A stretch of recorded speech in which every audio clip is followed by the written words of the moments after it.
Zionist colonization must either be terminated or carried out against the wishes of the native population.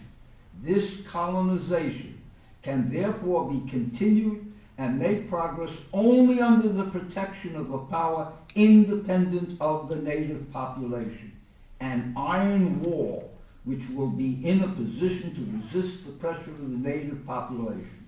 This is, in toto, our policy towards the Arabs. A voluntary reconciliation with the Arabs is out of the question either now or in the near future. Now, in this short article, he emphasized colonization 12 times. The article was about colonization, if you get it. His attitude is very simple. The Palestinians are the Apache Indians of Palestine, and we're mighty white and coming like the American colonists, and like the Spanish and the Aztecs, etc. He was an upfront, on the t-shirt colonialist. Now, you're not going to, the Zionists aren't going to give you this article to read, because today everybody in America is against colonialism. You know, I mean, we know, every American knows, of course, the mighty whitey conquered the country from the Indians, but we're not in favor of mighty whitey anymore. You know, something that happened, if you follow. Okay, so if you get this article, you'll read it, you'll be able to take it around with you and challenge Zionists. Like I once sent an email to Netanyahu saying, hey, your father was Jabotinsky's secretary. What do you think about this article, The Iron Wall? And of course he gave me no answer. I didn't expect him to, say it's great, but now I can say I challenged him and he punked out. Right. All right? No, I mean, that's important. See, I mean, understand, in the modern educated world, people want to hear debates. They want to hear, I said this to you, you said this to me, etc. Their attitude is they're more likely to get the truth if both sides are on the stage than if only one side is on the stage. I mean, that makes sense, So at any rate, what I'm getting at is that his attitude was, we have to have an iron wall. By an iron wall, he meant a line of British soldiers with guns and bayonets. That's the iron in the iron wall. Okay? But, hey, wait a minute. The British just gave Jordan back to the Arabs. They ain't they're not going to be really for us at the end of the day. So he started looking around. I need another imperial patron. Okay? There's this guy, Benito Mussolini, sitting over there in Italy. Now, Jabotinsky had actually been a student in Italy, and he was not a fascist. He considered Mussolini, he called him a head buffalo. Humans don't have duces, that means leader in Italian, But what he liked about Mussolini in Italy was they were brutal colonialists against the Arabs in Libya. I mean, no nonsense. I mean, they had public executions of the Arab nationalists, etc. So that's what he wanted. Thank you. To take over from the British, that Mussolini should take over as what they call the mandatory power under the League of Nations and help build up a Zionist movement. And Mussolini, hey, he's a rival to the British. That sounded good to him. So what actually happened was the Zionist revisionists sent their young people, their guys, in an organization that called the Fatah, to Mussolini's Naval Academy. And believe it or not, the modern Israeli army was created in 48 and after by graduates of Benito Mussolini's Naval Academy. Okay, I mean, I mean, some people have, it's almost, it is something funny in a way. I mean, wait a minute. Zionism is always busy ranting and raving against the Axis, the fascists, etc. And, you know, there they are in Mussolini's Naval Academy. Mussolini reviewed the troops in his Naval Academy, all right? Now, as I say, Jabotinsky didn't consider himself a fascist, but Mussolini thought he was a fascist, okay? And he talked to a rabbi once about, "You are fascist, Jabotinsky." You know, I mean, that's how close they were. And in fact, because of that, because of the fact that they had their youth at Mussolini's Naval Academy, everybody thought they were fascists. Everybody. Other Zionists, anti-Zionists, everybody thought they were fascists. And in the Holocaust, when, you know, there was everybody, I hope some of you know about, there was a Warsaw Ghetto Uprising in 1943, okay? And the main guerrilla group that was trying to, you know, organize the uprising, the Zionist revisionist youth group came to them and said, "We want to fight alongside you guys in the fight, you know, in the uprising." And they told them, "You go fight someplace else. We don't join with you because we're fighting fascism and you're fascist." Now, they actually said that, understand, to the party, to the movement of Netanyahu's father. And to this day, the Likud party, you know, that's now the Zionist revisionists today, to this day they're still trying to explain why the uprising made a mistake in not permitting them to fight side by side with them. But that's how everybody saw them as fascists. And these guys said, "Look, we know we're going to die. You know, I mean, we're uprising to show that the Jews didn't just take it, you know, and hit in the head and die. That we rose up. But we're fighting fascism." Okay? So, hit the road, Jack. You know? I mean, that's literally 2 minutes ago. Now, all of this and a lot more is in the book. A lot more. And I urge you to read it because, number one, I understand as far as a lot of Jews still are still pro-Zionist, and a lot of Americans see, you know, Gentile Americans see the creation of the state of Israel as like the silver lining on the black cloud of the Holocaust. Hitler killed all the Jews, and then Israel was created as a refuge for the Jews. They still see, a lot of Americans, all they know is Hitler killed the Jews, the Jewish refugees came to Palestine, so, you know, they have to have a place to go, so it's okay. All right?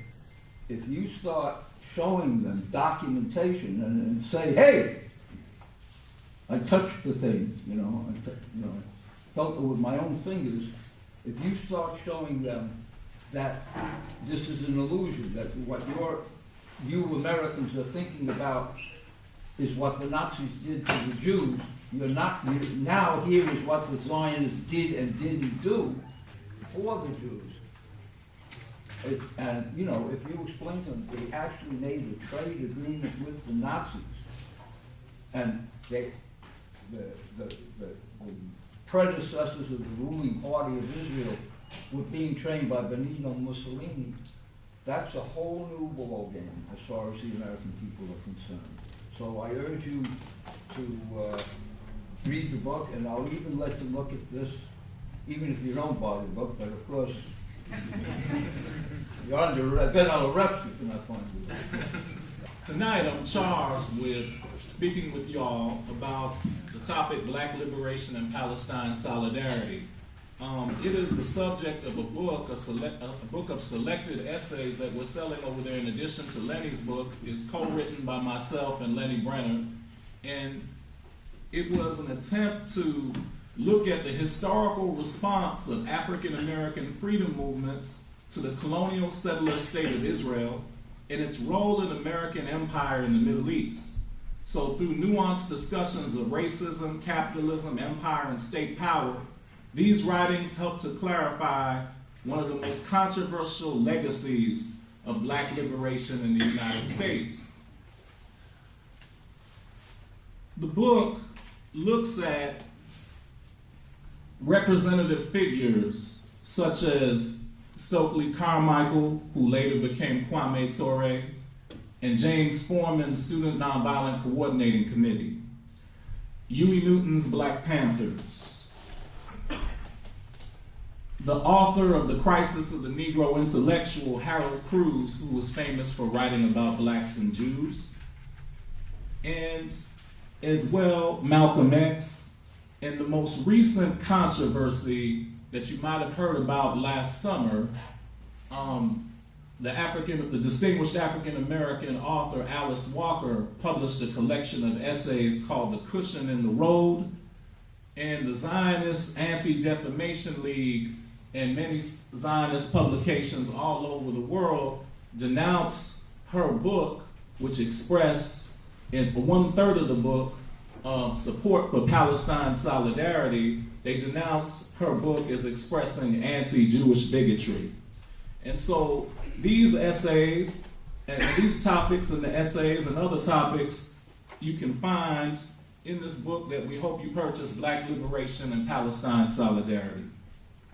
Let me make a few preliminary remarks before I kind of go backwards, that is, deal with the more current events and then give you the more historical development. We have to keep in mind that it is the philosophy of Zionism that says Jewish identity and heritage must be synonymous, must be linked with the establishment and defense of the state of Israel. One of the great problems an anti-Zionist activists face is, of course, the Zionists would accuse folks of being anti-Jewish when you question, critique, or condemn, or even wish for the abolition of the state of Israel. But it is in fact the philosophy of Zionism, their own definition, that links the two. You see? So by linking the identity and heritage of Jewish people with establishment and defense of the state of Israel, Zionism forces you to be very clear on your terms and understand their terms as well. When we talk about colonialism or empire, I don't know if everybody is clear on what colonialism and empire is. Many of us have gone to high school and college and they bring up colonialism and we've all studied it. Certainly President Obama learned about it when he was in school. Everybody has learned about it, and we learn about it and then very few people do something about it, right? There's also this kind of mentality that colonialism, we kind of maybe learn it from Disney World with Frontierland and all this, but we kind of have this sense in our textbooks that colonialism is this great adventure right on the frontier. There's a land without people for a people without land. And certainly in the United States, we have a heritage where, unfortunately, I believe is very unfortunate, that concepts of self-reliance have been linked with the idea of the frontier, and as well as work ethic. And so when people talk about being self-reliant on the frontier in colonial ideologies, they often pretend that the land that they're settling is not a violent act. They are not erasing or the heritage of anybody else. They're not stealing the land from anybody else. They're not committing genocide from anybody else. And so one of the great dilemmas in American understanding of colonialism is that we seem to think it's an honorable, great adventure of self-reliant individuals, when in fact, colonialism is the military domination, economic exploitation, and cultural subordination of one nation by a foreign power. So we have to be clear on that when we call Israel a colonial settler state and we talk about its particular racial character. Certainly Brother Lenny Brenner talked about the origins of Zionism having racial characteristics.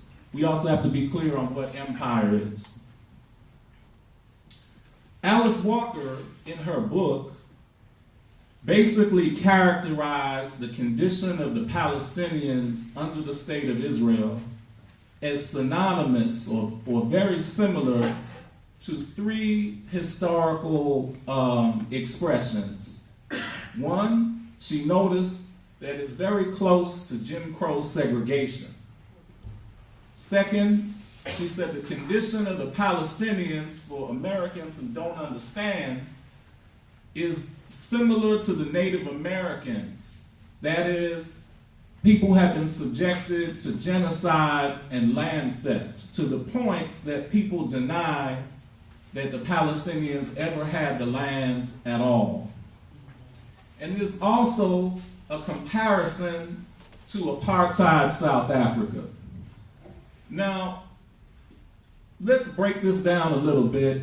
You realize that on the news, I don't know how well we all are with geography, but we do have this sense that Israel and Palestine is somehow very close to one another. I don't know if we all agree that it's the same place, but we have to understand that when they talk about peace negotiations for Israel-Palestine, what they're really saying is that the Palestinians, you might have heard this term, live in the occupied territories. And repeatedly we're told that the occupied territories are the West Bank, Gaza, and perhaps there's a debate about whether in the future the Palestinians have a right to a share of Jerusalem. But the reality is, if I was to ask any of you, where is the Native Americans' land? I hope you wouldn't say it's at the Seminole Hard Rock Cafe or Mohegan Sun in Connecticut or some reservation. You realize that all of what is said to be the United States is the indigenous people's land. And if an American can understand that, even with melancholy and lamentations and not really with an action approach to doing anything about it, then we should be clear that what is said to be Israel, however the geography is present now, is all of the Palestinians' lands. Now, to understand what people are facing in what is called the occupied territories, you have to try to imagine that if someone came into your home and they locked you in the bathroom in your home and they took the whole rest of the house over and put it in their name, and then they wanted to negotiate with you for independence in your bathroom, that would be like the condition of the Palestinians in what they call the occupied territories. But wait, there's more. While you're in the bathroom, they're going to send armed settlers in there, Jewish armed settlers, to take over the bathtub. And they're going to draw some military checkpoints between the toilet and the sink. Okay? And then they're going to say, we don't have a partner for peace. They're going to say, these Palestinians, they're crazy. They're prone to armed struggle, and they're particularly violent. They're raised to be violent. But if I took your home and locked you in the bathroom and kept putting armed settlers around the toilet and in the shower, and then said, hey, we're going to negotiate for independence in the bathroom, how would you feel about that? See, the media, by talking about the occupied territories, disorients us for understanding what the actual situation is historically and militarily. And so by Alice Walker pointing to the racialized, segregated military checkpoints, the Jewish-only roads, the pass laws. People have pass laws for, just like in South Africa. There's bulldozing of thousands of homes. The West Bank has been subjected to what people have called an apartheid wall. All of these things that she documented, and of course, when President Obama was first being ushered into office in 2008, you remember that Mr. Bush allowed Israel to basically decimate all the infrastructure of Gaza. And he said, hey, well, there's only one president at a time. Remember he said that on the news? And so This is what Alice Walker has documented, and this is why the Anti-Defamation League, I like to call them the African Defamation League for their insensitivity and their fraud of being a voice of multiculturalism. This is why Alice Walker is under attack. Now, what you have to understand is that while we're indebted to Brother Lenny Brenner for his pioneering work, which has been out of print for so long, it's the African American Freedom Movement, particularly Student Nonviolent Coordinating Committee, as led by Stokely Carmichael, later Kwame Ture, that brought to an American audience the existence of the Palestinians at all. There was no public debate or acknowledgement that the Palestinians really existed among mainstream media, even among left and anti-racist forces, except for a few obscure labor journals that some of us might be familiar with. And we need to talk a little bit about, we have to keep in mind that the Black Liberation Movement, all of its leaders, all of its organizations have not always been supporters of Palestine. We'll just drop a few names to suggest the dilemma.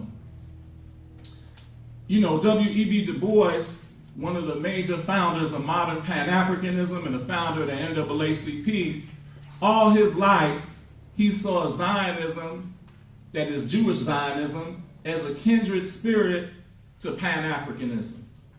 And the founders of the NAACP were overwhelmingly white, disproportionately Jewish, and were Zionists. And the NAACP is founded in 1909. But Mr. Du Bois, of course, lived a long time, and even in his increasing anti-imperialism, as he gets older and more militant, he never sided with the Palestinians. Mr. Marcus Garvey, who was known for having some resentment toward Jewish attorneys that helped throw him out the country, he always saw his Pan-African movement as akin to Zionism. In fact, if you're a scholar of Pan-Africanism, you know that if you read George Padmore's Pan-Africanism and Communism or other books, his movement was often called by people who supported the movement Negro Zionism. And so African Americans who were international minded, but who also wanted to have a conception of racial unity for political empowerment, saw Zionism before the establishment of the State of Israel in 1948. Remember, Garvey and Du Bois are, prominent in the 20s and other periods. They saw Zionism, or the nationalism of, a certain kind of nationalism of Jews, as a kindred spirit to the type of black nationalism they were trying to cultivate. When the modern civil rights movement comes along, Dr. King has always been, although there's some debate, maybe you can ask us in the question and answer period, was always publicly associated with supporting Zionism and the State of Israel. And Bayard Rustin, who is recognized as one of the major organizers of the 1963 March on Washington, as he became more conservative, not only did Bayard Rustin support the Vietnam War, but he also became an ally of Israel. So you have to understand that in 1966 or 67, when the Student Nonviolent Coordinating Committee moved or transitioned from being a multiracial organization that was for nonviolent civil disobedience, that was in the forefront of registering people to vote and leading desegregation campaigns against our American white supremacy, when the slogan of Black Power was raised for the first time by Brother Stokely Carmichael and Brother Willie Ricks, who is now Mukasa Dada, who lives in town here, it was almost simultaneously with the SNCC organization putting forward their pro-Palestine position.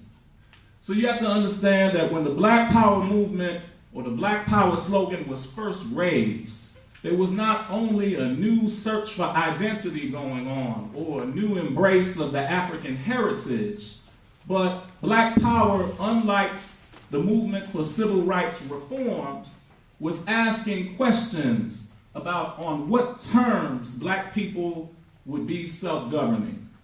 There were debates about whether Black Power meant capitalism or socialism.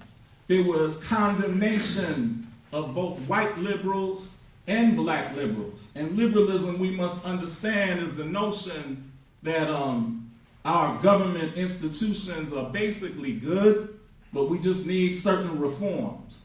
We need some people who are responsible and congenial, and then, there'll be no more oppression. So the Palestine problem, as it was raised, was a challenge to Dr. King, because Dr. King, even though he's given credit for opposing the Vietnam War the year before he passed away, and I want to recommend to you, please don't wait till you're 37 or 38 years old to oppose empire, okay? But while he's given credit for that, he was actually separating out the struggle for civil rights with the struggle for international solidarity against empire. And SNCC said, no, you can't do that. The racism is a local phase of a world problem. And what we need to understand is that if we're going to be against the Vietnam War, then we also have to be against Israel and be in solidarity with the Palestinians. And this caused great controversy, and many of the liberal Zionists that had supported the civil rights movement abandoned SNCC and denounced SNCC in the media for this position. Now, as a historian, and you'll see this in the way we develop it in the book, if you look at Kwame Ture, Stokely Carmichael's autobiography, if you look at James Foreman's The Making of Black Revolutionaries, the pro-Palestine position within SNCC emerged, like a lot of things emerge in social movements, through uncertainty, internal uncertainty, debate, and a handful of people who were studying the question very closely. And there was a woman named Ethel Minor, who I'm told is still around, and she was a mentor to Stokely and others in the group who were looking at Israel-Palestine critically. And they had a study document that ended up going into the magazine Newsweek. And they had pictures, they showed pictures of carcasses. And they said, is this Dachau, Germany? Or is this, the Palestinians that were killed by the Zionist settler militias? They raised the question that perhaps there was a connection between how capitalism oppressed Black people at home and how imperialism subordinated Africa and the Arab nations abroad. James Foreman, in dialogue with Stanley Wise, as documented in his book, also was trying to facilitate a certain kind of discussion. And he recognized that most people in SNCC may not have been ready for a pro-Palestine position. Because some people said, well, wait a minute, why, when we're building the Black Liberation Organization, are we worried about Palestine or the Middle East? What's that have to do with our liberation here? He was raising the question not because he felt that way, but because he was documenting what the objections would be internally. Also, people felt, well, aren't Jews a progressive people? Haven't they helped us in the civil rights movement? If we take this position, wouldn't it be divisive and insulting in some way? And so these documentation that we have of the internal development of the pro-Palestine position is very important for a Palestine solidarity movement today, because a movement isn't built by, far-seeing people that just project a speech or one idea and everything. Hey, come on, let's go. It's like in the organization itself, there are discussions, and it's through those discussions that the struggle is advanced And the more people that you can overcome their objections internal, even in a revolutionary organization like SNCC, the more you can advance the struggle. And so that story of the internal dynamics of how SNCC developed a pro-Palestine position is very important. We also have to keep in mind, as I shift to Huey Newton's approach to the Israel-Palestine conflict, is we have to think about what self-determination of oppressed peoples means. Self-determination is a slogan that came through originally through the communist movement before World War I. And many radicals, both socialists and black power and Pan-African oriented, have raised the slogan of self-determination, and that says oppressed people have a right to determine their own destiny. They have a right to govern themselves. And you will see that in the United Nations Human Rights Declaration, there's an acknowledgement of this right. And we all know how the United Nations is a defender of oppressed people all over the world. But you see that, and we could please ask me in the question and answer period about international law and human rights. But the point I'm trying to get at is that it's not enough to say that oppressed people have a right to determine their own destiny, but we have to begin conversations on what will the terms of the politics and government that we put forward, what will they be about, right? And Huey Newton was saying there's a peculiar problem with the Israel-Palestine conflict. He recognized that Israel was justified as a type of reparations for what happened to Jewish people in Germany, in Poland, in Russia, etc. Of course, Palestine is not in Europe, but nevertheless, he recognized that sometimes an oppressed people, or maybe not sometimes, but at the time he wrote this essay is collected, by the way, in his book called To Die for the People.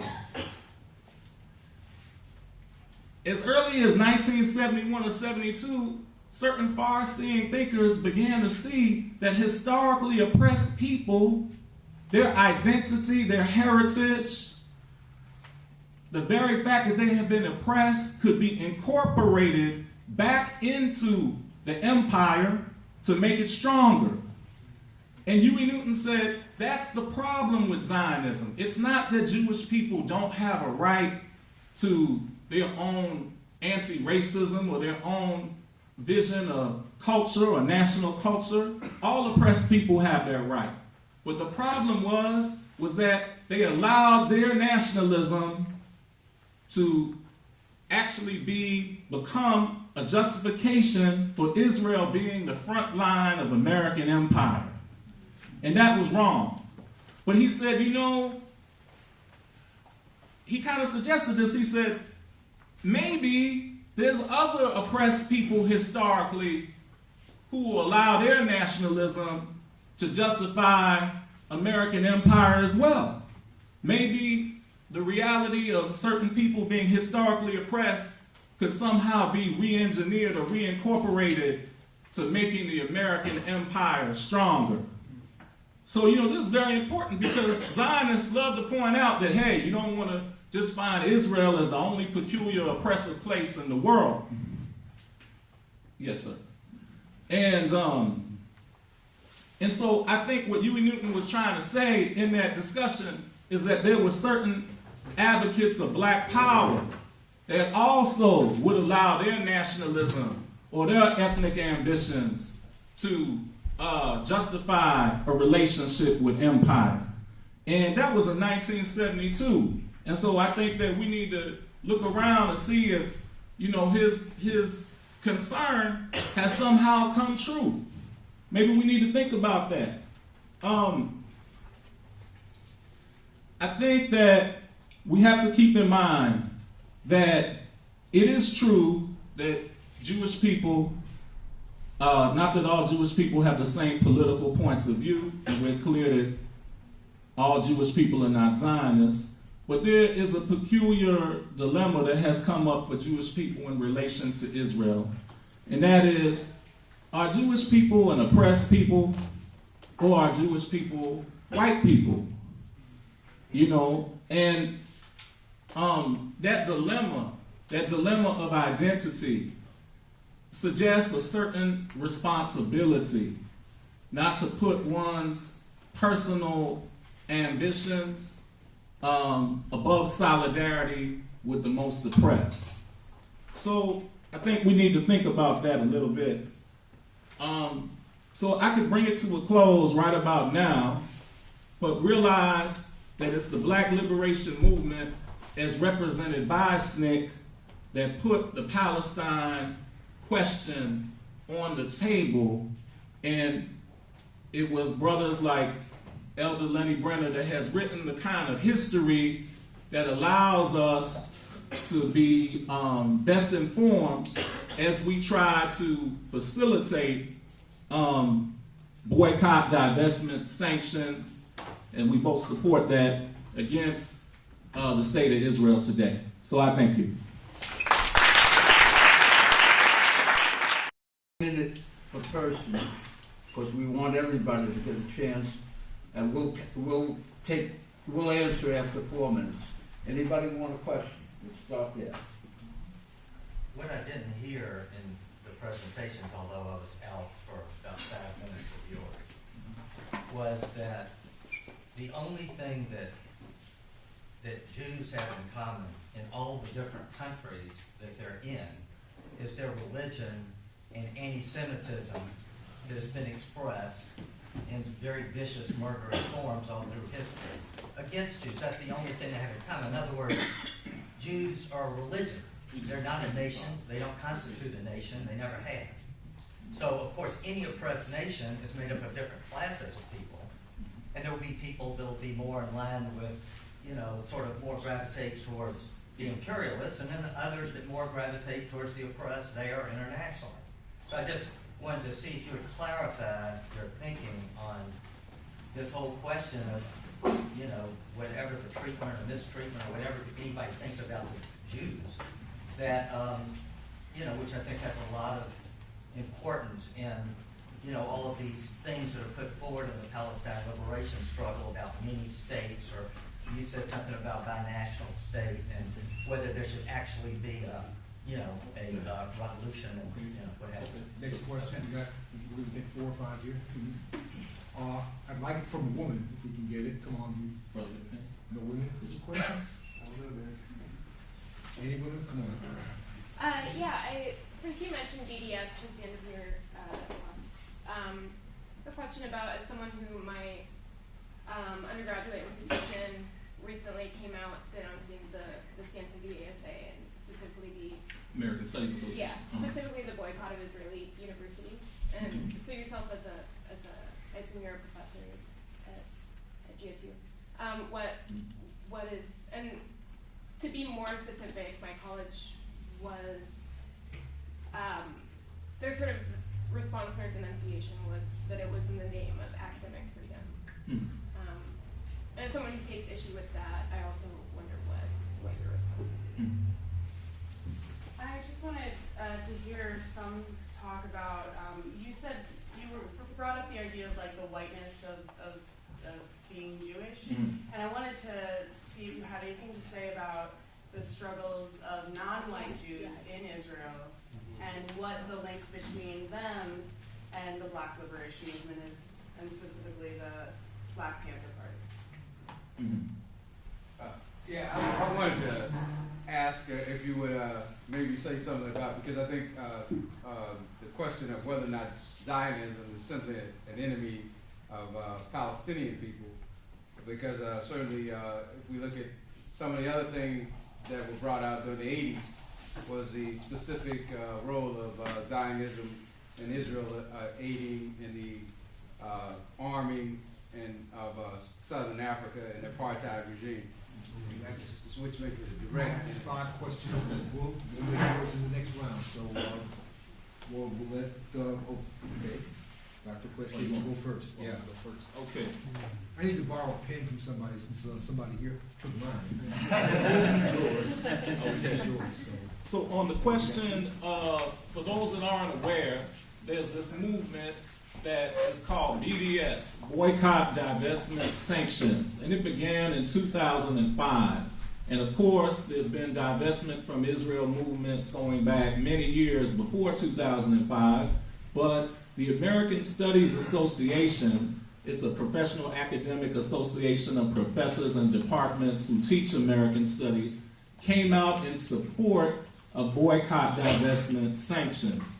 And I guess the sister is saying, well, what is my position on this? I think that, you know, boycott, divestment, sanctions, or any type of divestment movement is a successful movement if it gets the debate going in terms of, is there political or social crimes going on in Israel-Palestine? Do we need to express solidarity with them? And I think that it relates to what I wanted to talk about earlier about international law briefly, and that is when you put forward a divestment proposal, I've led 2 divestment campaigns before, you appeal to international law, you say, hey, you recognize international law and human rights for all and self-determination.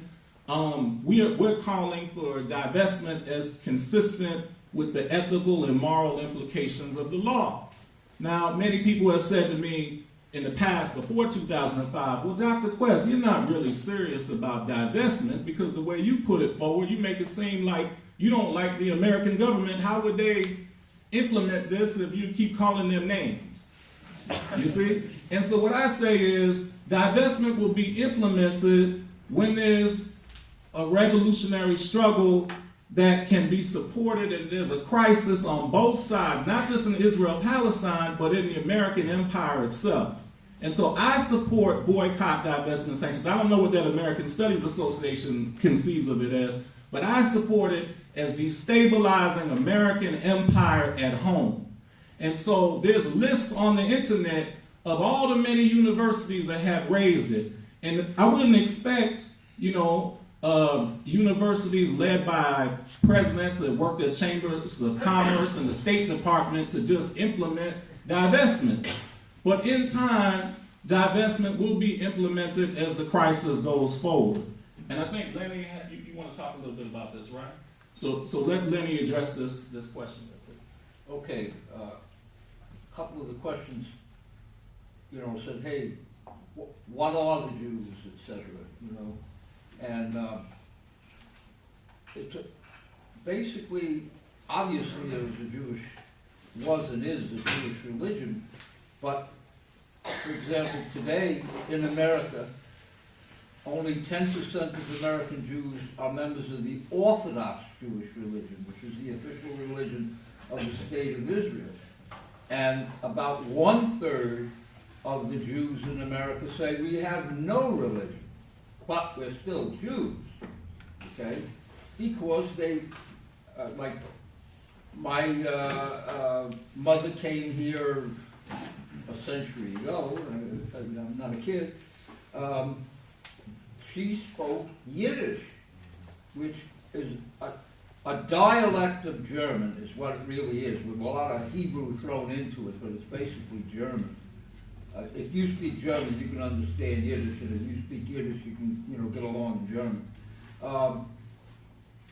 So it was more than a religion. I mean, she and her friends would speak in a language that they spoke. This was the Jewish language. But today, that's pretty much gone. What you got today in the United States, ever since, number one, anti-Semitism in the United States sharply declined after the Holocaust. I mean, in other words, Hitler completely discredited anti-Semitism, okay?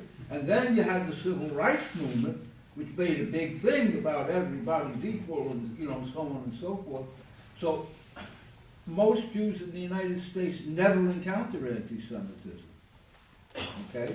And in fact, 2 out of 3 get married to a Gentile.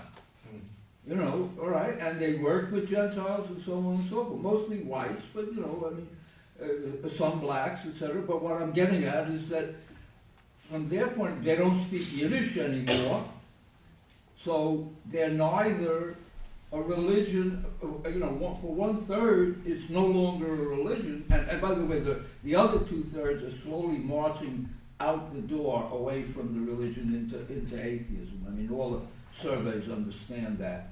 And the Israeli government is very upset about this, all this mixed marriage in the United States. You know, why should they be interested in Israel? So at this point, if you ask me, I'm a Jew because I grew up in an Orthodox Jewish family, and you know, everybody thinks I'm a Jew, and it helps give me credibility when I'm talking against Zionism.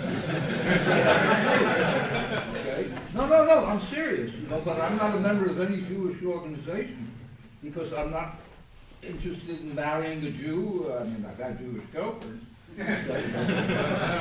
In fact, I got to end this thing on one little point. If you're a Gentile, the Zionists will call you an anti-Semite. Since I'm so obviously a Jew, I am they call me a self-hating Jew. Right? Now, my answer to that is, look, there's an old proverb, 50 million ex-girlfriends cannot be wrong. Okay?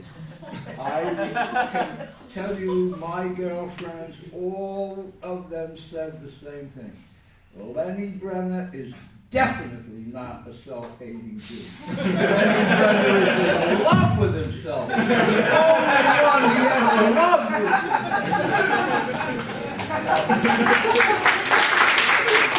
I gotta be honest, you know, Zach Scholar, the proverb is 50 million Jews, 50 million ex-girlfriends. In real life, come on, it was nowhere near 50 million ex-girlfriends. It was only 42,789,000.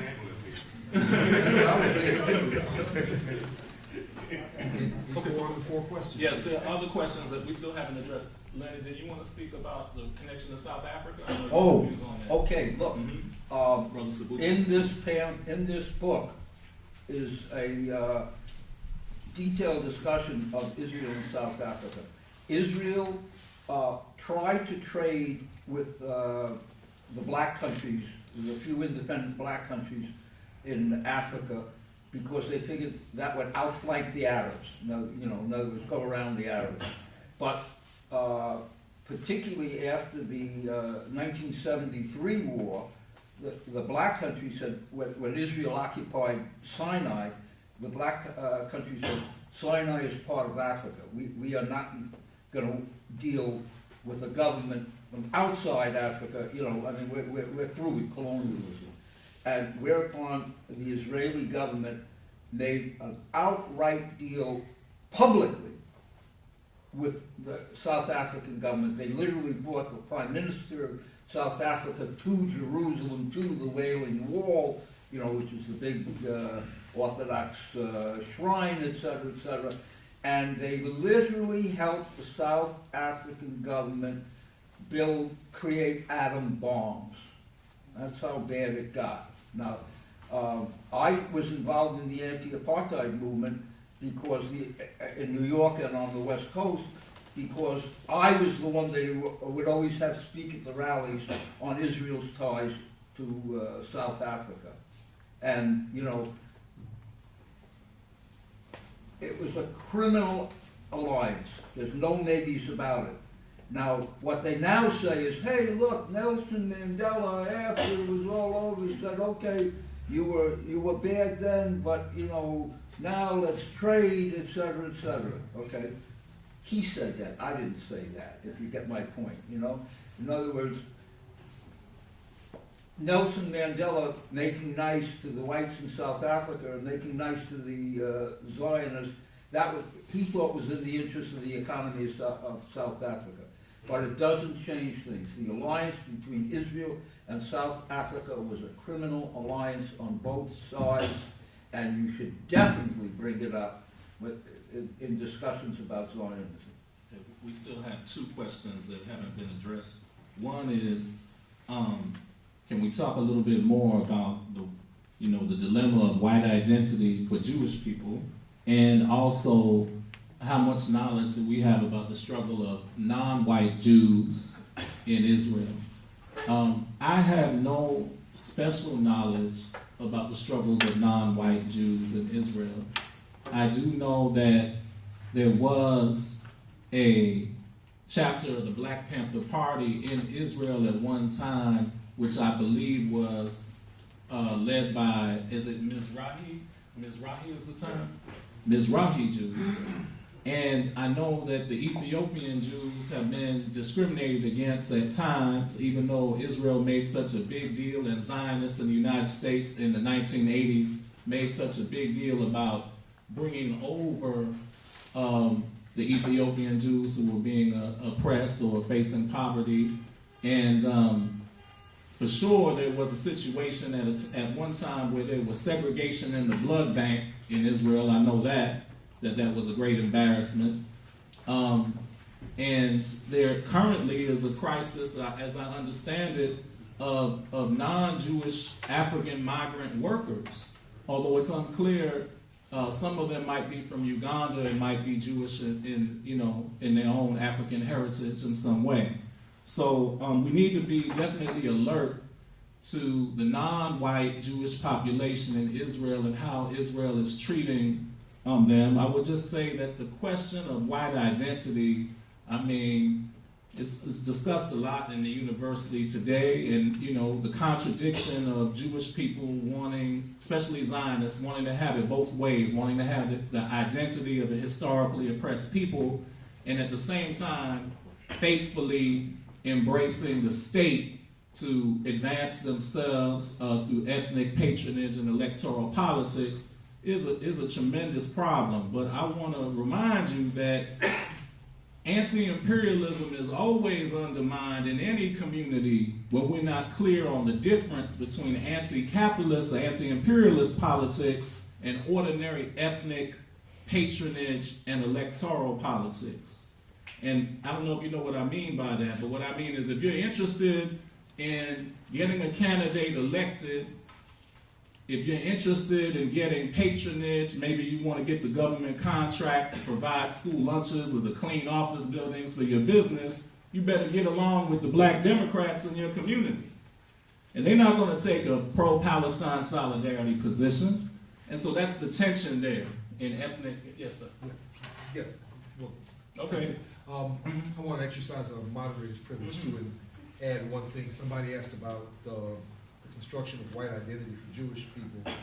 I'm in Chicago. Did anybody here from New York City? Yeah, well, you would know if you've been in New York the last 20 years. There's a thing called the Lautenberg Amendment, which extended all sorts of privileges to refugees from the former Soviet Union, which have mainly been taken advantage of by Orthodox Jews coming from the Soviet Union, get housing assistance and preferential loans and a number of things that are key to the construction of actual whiteness in New York City. And they get a lot of privileges that ordinary white folks don't even get in New York City. So hey, it is what it is. So if we can take, and also in response to your thing about BDS, the Georgia Green Party. There's a reason that this guy here is on the state committee of the Georgia Green Party, is that, and so am I, we'll probably have a statement on that thing about the border regions tomorrow sometime over the weekend. And the audio, maybe the video too, of this will be up on the Georgia Green Party site and the Black Agenda Report in the next few days. So we can take another 4 or 5 questions. Yes, sir. So you were reading an excerpt from the Iron Wall, and in it talks about the importance for third-party country support for Israel. And I was wondering if you could, both of you actually, all three of you, comment on the negative impacts of Zionism to America. Maybe starting with something like the USS Liberty or Say that, and what did you say at the end? perhaps USS the Liberty. negative Okay. impacts on America of Zionism. Okay. Yes, sir. Yeah, I was trying to pay attention as much as I could, but I had a question about is this a theory or is it fact based? And I haven't, of course, haven't read your book, but is there like some sort of deal with you said the Zionists and the Nazis sort of tried to work out a deal where they could have their own country in Palestine, and they tried to make that happen first with the Nazis and the British, and then did they incite some sort of anti-Semitism in order to create a more rapid, to create that type of fear to be, an anti-Semite after what Hitler had done, so they could support their actions later down the road in Palestine and discredit you and call you an anti-Semite. And I was also curious about who, like, the Zionists actually were. Like, they believe they're a nation, like, I believe you touched it, and a religion, and yet the last time I believe there was a Jewish state was in, the ancient, a long, long time ago. So I'm just curious who they were. Basically. Okay, we're gonna one from you, and then I want two more from women. If we can get Okay. Come on. My question was on the heels of his first question. I was wondering about the motives between the Nazis exterminating Jews on one hand and then making these backdoor deals to get Jews to come to Palestine on the other hand. Okay. Can we get two more questions? Any women with questions? Come on.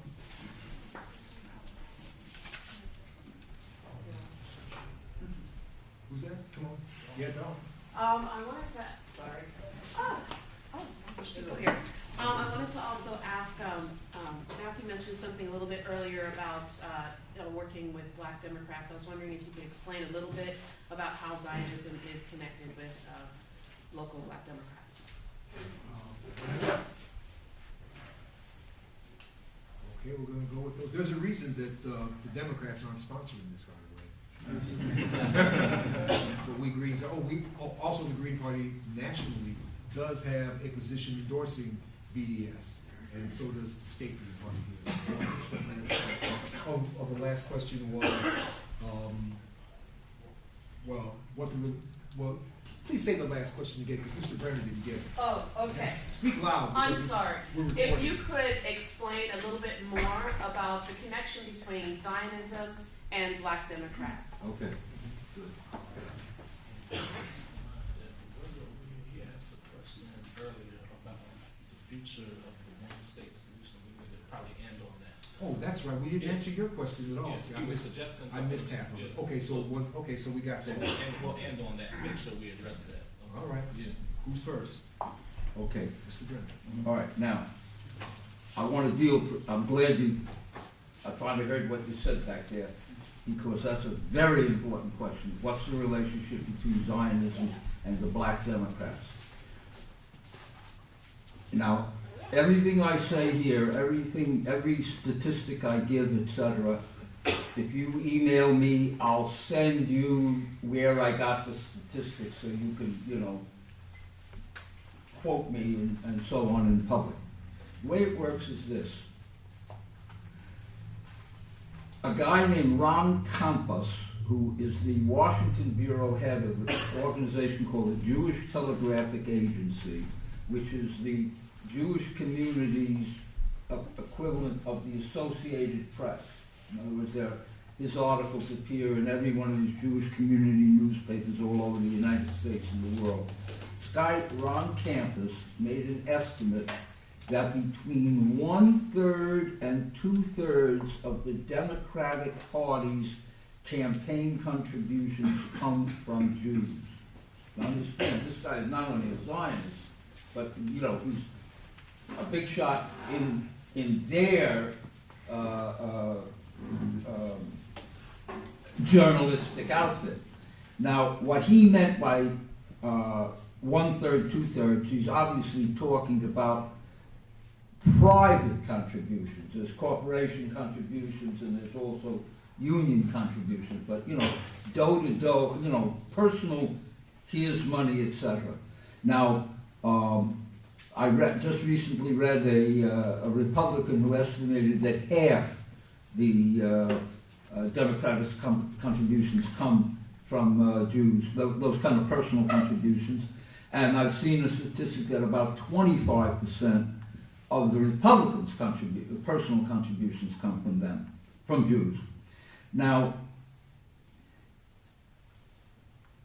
You have to understand that there's a list in the United States. Once a year, a magazine called Forbes magazine comes out with a list called the Forbes 400 list. And they're the 400 richest people in America. Okay. This year, I did a breakdown of everybody on the list. Jews in the United States are 2.2% of the population. Okay? They are 133 of the 400. Okay? In other words, it's about 30%. Now, I once interviewed the editor of the Forbes 400 list, and I said, you know, what do you think about this? And he said, I'd like to write an article about it that's a success story for the Jews and America, that there are so many rich Jews and nobody's making a big fuss about it. You know, like anti-Semitic fuss. But my publisher, Mr. Forbes, won't let me do it, because he's afraid that the article would create anti-Semitism.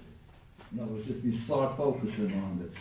Okay? Now, don't misunderstand me. Not all those Jews on the list are Zionists, but they're not anti-Zionists. And as far as the Democratic Party is concerned, money coming from Jews is pro-Zionist money, even if it isn't. And like some of these guys, like Mark Zuckerberg from Google, Facebook. Okay, he's an atheist, etc. You know, you don't want to hear nothing about. He's marrying a Chinese woman, etc., etc.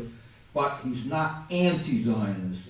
So their attitude is, we keep yelling whoopee, whoopee, whoopee Israel, we'll keep getting whoopee, whoopee Democratic Party money from these rich Jews.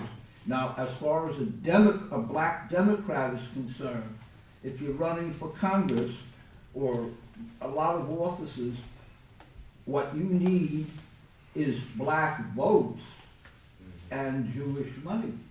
Because you're running, democracy has turned into a business in the United States. I mean, everybody sees that. Everybody sees that by now. Don't misunderstand me. I'm not saying that a rich pro-Zionist Jew can walk in on some Democrat and plunk down money on his desk and bribe him. No. He has to sit in the waiting room with all the other bribe givers and wait his turn. Okay? And that's the way you have to deal with it, by the way. I mean, I made that joke deliberately.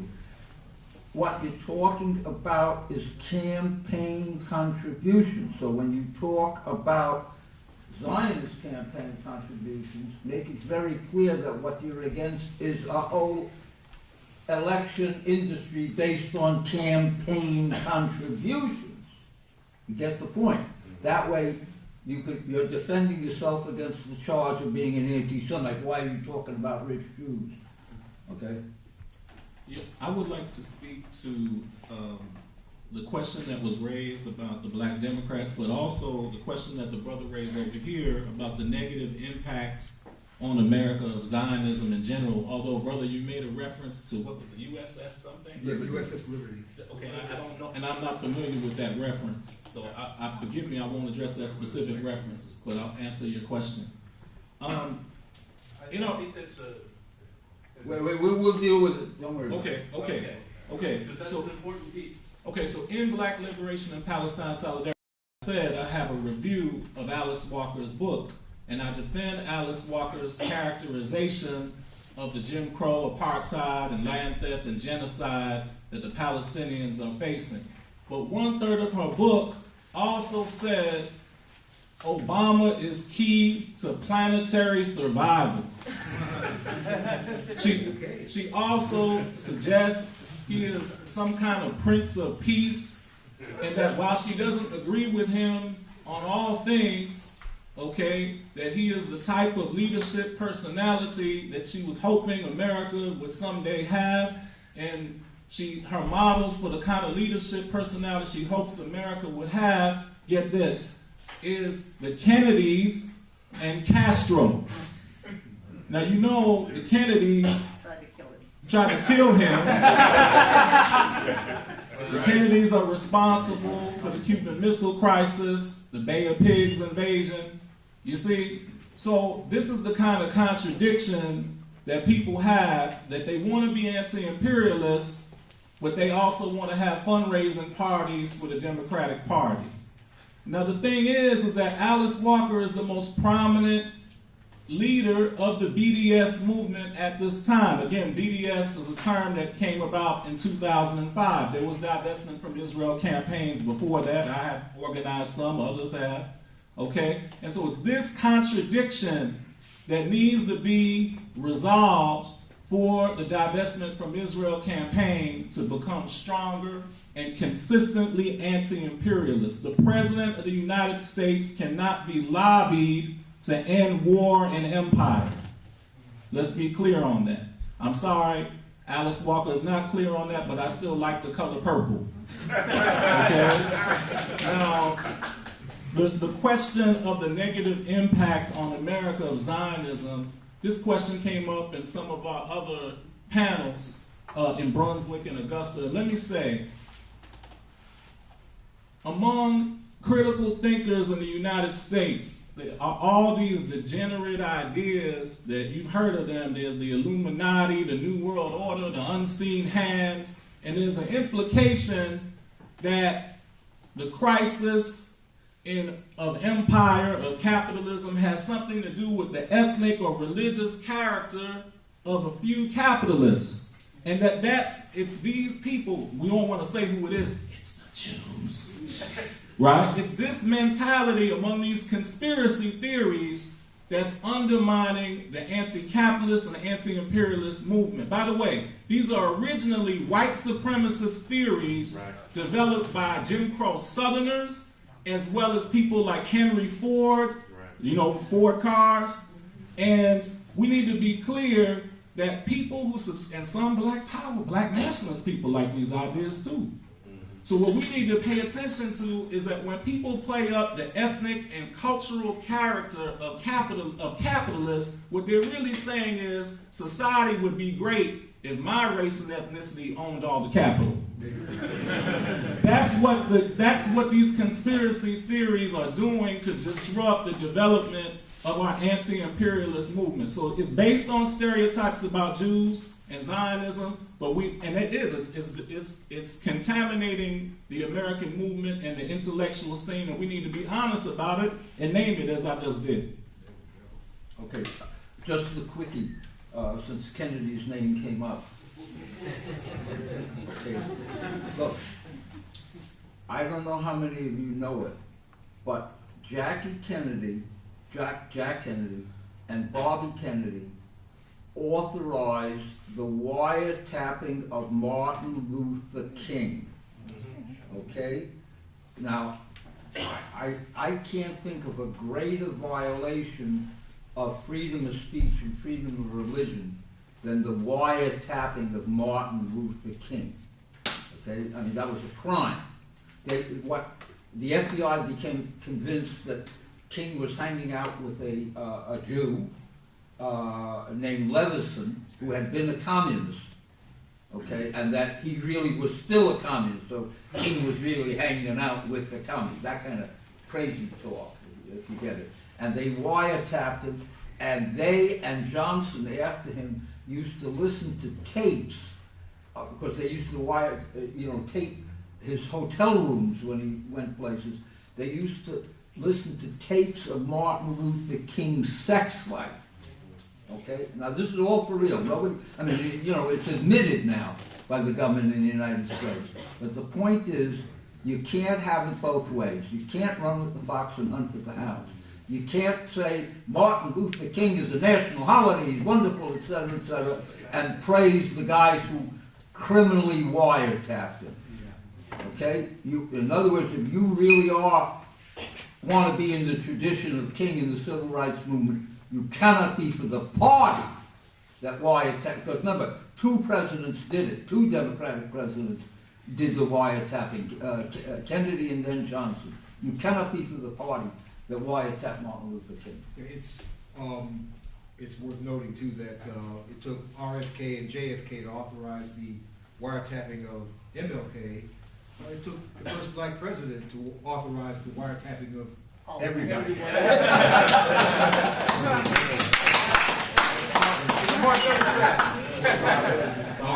We've also got two other people I should recognize here in the audience. We've got two other members of the state committee of the Georgia Green Party. We've got Hugh Esco over there in the corner. Raise your hand, Hugh. And we've got Vineet Trivedi, who I didn't recognize because he needs a haircut to look like he did the last time I saw him. So I didn't recognize him.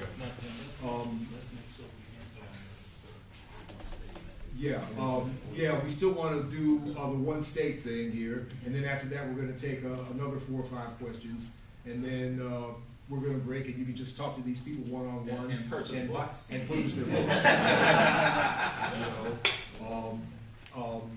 Is that it? Is the one thing I had? Turn the page here. Okay. Oh yes, and also black people in the Democratic Party. It's worth noting that there are 42 members of the Congressional Black Caucus. Most of them make a trip at the beginning of every Congress, every 2 years, to Israel. All expenses paid on the dime of a not-for-profit closely affiliated with AIPAC. So that's worth noting. So let's deal with that one state question here. Do you want to go first? Okay. And then we're going to take one more round of questions. Ever since the downfall of apartheid South Africa, the question of one state for Palestine, meaning a binational state for Palestine, has been growing and growing and growing in popularity all over the world. People can say, hey, if apartheid South Africa could go down and you now have a regime with a black president and a white ambassador and on and, the whites in South Africa are not complaining about racism against them by South Africa, by the the predominantly white government. And I believe it's entirely possible in Israel and Palestine. What is required, understand something, as a, quote, Jew, the Israeli government says Lenny Brenner can go over to Israel and become a citizen, or get off the plane, and he's a citizen because his ancestors lived there 2,000 years ago. Okay, now that's pretty strange. But then on the other hand, a Palestinian who had hundreds of thousands of Palestinians who fled from the Israeli army in 1948 and who have the key to their homes in Israel, no right of return, because the Zionists say, listen, if these guys come back, at some point they'll be a majority of the population, or could become a majority of the population, and the so-called Jewish state goes out the window. Now that's, by the way, why they're trying to kick out these 60,000 black immigrants who snuck in under tunnels, into Israel. Their attitude is, hey, we got to have a Jewish majority. Whatever the size of our state, it's got to have a Jewish majority. Now, look, you're in Georgia. You are in a biracial state, okay? I mean, this was a segregated state, every which way, okay? I'm not hearing any, now you got a black mayor. Since 72. I'm saying, you got a black mayor. I'm not hearing any complaints from the whites about being discriminated against. I mean, there are racists who No. I mean, in other words, I'm not hearing any incidents of, discrimination or something like that. It is entirely possible for people to live of different ethnicities, we would go with that, to live together in peace and work together. Now, at some point in the future, God forbid, they might get married to each other. I don't care. I don't care who you marry or I marry. That's your business. But what I'm saying is that you can definitely have a biracial Georgia. If you can have a biracial Georgia, you can have a binational one state. Call it Israel, Palestine, since there's two languages. you know. But that's for real. That's as real as Georgia. What I'd like to say about the whole one state, two state thing is related to what I said earlier about what the real character of the occupied territories are. You cannot make a Palestinian state out of the West Bank and Gaza, just like you can't make a country out of Georgia and Arizona, because they're not connected. Okay? So you have this situation where the State Department, whether under the Republican or Democratic Party, keeps pimping this peace thing with the negotiation for, two states. It's a bunch of nonsense. Everybody understands it. But the one-state solution, by the way, some of you know I'm not a pro-state man. I'm not fond of any state or ruling class in the world, so it's very easy for me when the Zionists say, "Oh, I'm picking on Israel." I said, "No, I pick on all you MFs. I don't like any ruling classes in the world. I don't like them." But in any event, the whole question of the one-state solution is often compared to the South Africa situation. And in the introduction to our book, I make a point, my personal introduction, I say, well, we don't want a Mandela South Africa solution in Palestine. That is, we don't want an independent country where Palestinians still live in shanty towns and are shot down by their own police. So we have to keep that in mind. But at the same time, we can learn something from the Mandela South Africa situation, and that is, and Brother Lenny told me about this, I wish he would have told me earlier, is a very good point, and that is, people who say that we can have one binational secular state where Jews and Arabs live side by side, we need to have activists, Palestinian activists, that stand side by side with Jewish people and say, we are the multiracial provisional government of the new Palestine. And while there are Jewish people in solidarity with Palestinians and people are in dialogue, we do not yet have a multiracial provisional government that is advocating the one-state solution. So that is a challenge that we need to see unfolding, that Mandela's ANC was able to successfully do that in South Africa. Now, whatever happens to the political economy and and what they do to abuse people subsequently, we should always keep that in mind. We don't want that for a future Palestine, but we need to see that provisional government of Jews and Arabs standing side by side like whites and so-called coloreds and Indians and Africans did with the ANC. That would be a tremendous improvement for advancing the struggle. All right, can we do one more round of questions here? And then you'll be able to talk to these guys in person and buy the books. Yes, sir. I'm wanting to hear from both speakers. Louder, so we're recording this and they got to hear it too. I'm wanting to hear from both speakers. At the end of your talk, Matt, you mentioned that the Palestine-Israel issue is on the map because of SNCC. In the United States, originally. I'm curious, how that's so, and at what point in the evolution of SNCC that becomes the case. I'm also unclear around this one-state solution. It seems to me like Pan-Africanism, which would say that African people in the diaspora and in Africa would have their own nation, right? And the same with Palestine. It seems so. The two things seem to go together, apparently, right? So I'm just curious more on how that can happen on a global scale of how African people and people that are Jewish people in the Jewish diaspora can exist in some arrangement that makes sense. Sort of a one-state thing that could be global rather than just an instance of Can we get another question or two? Any more questions? Okay, Diane, and who else is behind there? Okay, Diane, and then this lady, and then that gentleman there. Now we'll wrap it. Come on, Diane. I guess my question is a little bit about the role of communist and left parties. You talked about SNCC in relation to raising the question here, but I'm wondering about the role of communist and left parties, socialist parties. both in the Middle East, in Palestine, Israel, in the United States, in relation to this question, because very clearly many of us know that it's been really tough here in the United States to have a pro-Palestinian position. It took years before the anti-war movement even had a Palestinian speaker, and it was in 1981. Okay, we got you one before that, but there's a lady and another gentleman here first. Come on. Yeah. Thank you for speaking today.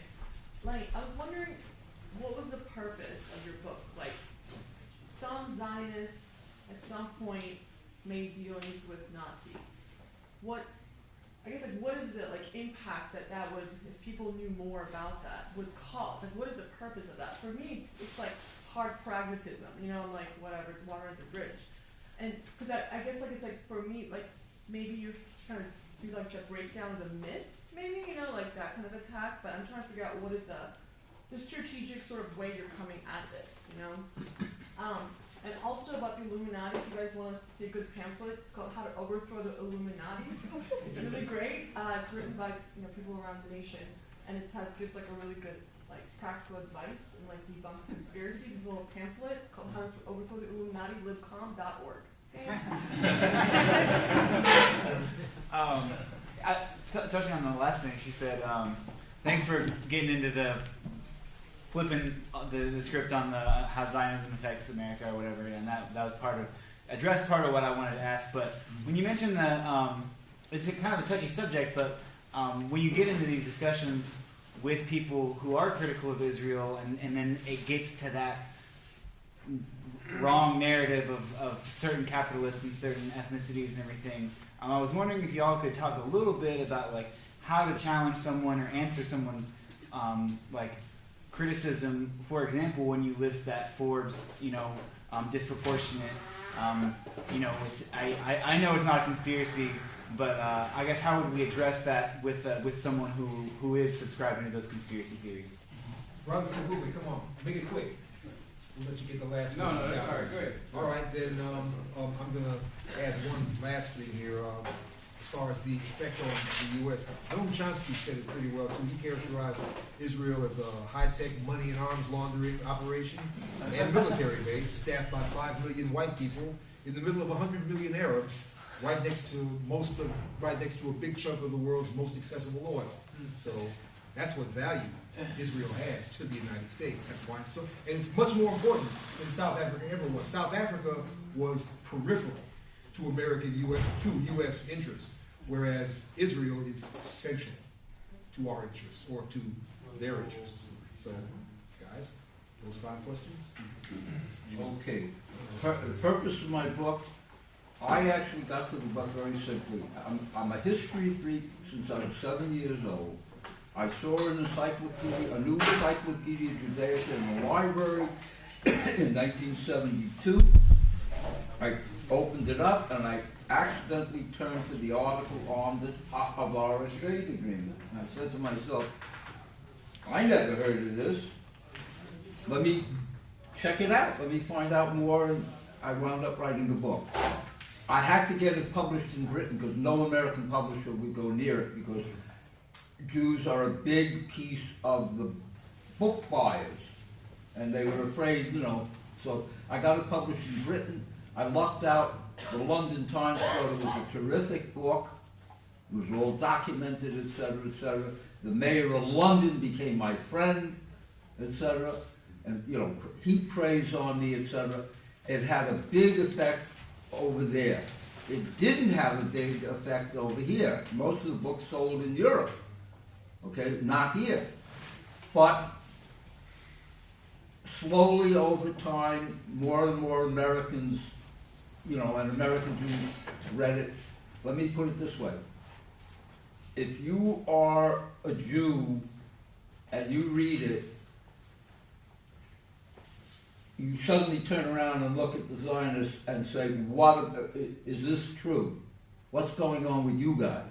In other words, it's a reverse from, the Nazis killed the Jews, whoopee for Zionism. You're suddenly confronted, with documentation saying, you made a deal with the Nazis? You were in Mussolini's Naval Academy? I didn't know that. How come you didn't tell us that? How come we had to wait for Brenner's book? You get my point? In other words, it's a bad, they can't get up and say, hey, yeah, right, maybe he was trained in Mussolini's Academy. They can't tell you that. Another one, questions here? Yeah, I just want to add that the strategy, the great value of Lenny's book to me is the notion that the Zionist Jews like to present themselves as patrons of anti-racism. So that's why it's important to document at the origin Zionism's collaboration with fascists, both Nazi Germany and, Mussolini invaded Ethiopia. So we need to keep that in mind. I would say that Brother Nigel, he wanted me to give him it seemed like he wanted to give him a specific date. The emergence of the Palestine issue with SNCC happened in the national media in August 1967. Read the book. It is in the book. It is in the book. But, and you seem to be raising in your own way, I understand what you're trying to say. You're saying, well, there's all these negotiations, one state, two state. Can we imagine self-government without a nation state? Is there other models in the world? And it's difficult, anarchism as a philosophy that opposes state power overall is getting stronger in left movements all over the world.